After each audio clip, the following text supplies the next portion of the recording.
سڵاتان لەبێ ئەزیزان، من سرود خورشید فەرمانبەر لە سەرۆکاتی زانکۆی پۆلیتەکنیکی هەولێر و ئەندامی لیژنەی ڕاوێژکاری بۆ پڕکردنەوەی فۆرمی زانکۆڵاین لە خزمەتتانین بۆ پێشکەشکردنی ڤیدیۆکانمان سەبارەت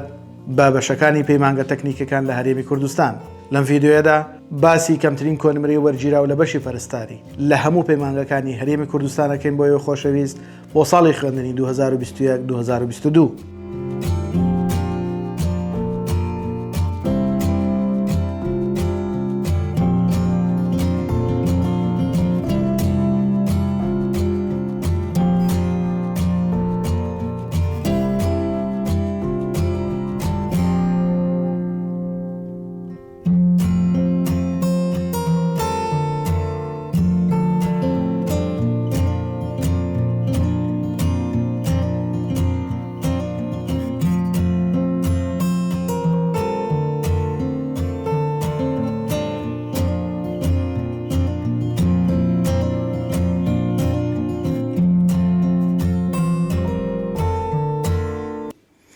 ئەلبەتە ئێمە کە ئەم ڤیدیۆیانە پێشکەش بە ئێواکەین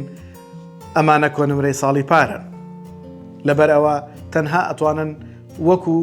بەرچاوڕوونیەک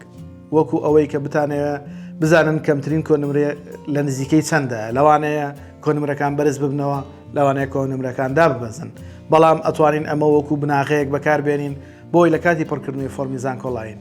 بە شێوازێک هەڵبژاردنەکانمان بکەین نزیک بێت لەو بەشانەی کە دڵخوازی خۆمانە، بە هیوای ئەوەی سودی لێ ببێنن بینەری ڤیدیۆکانمان بن.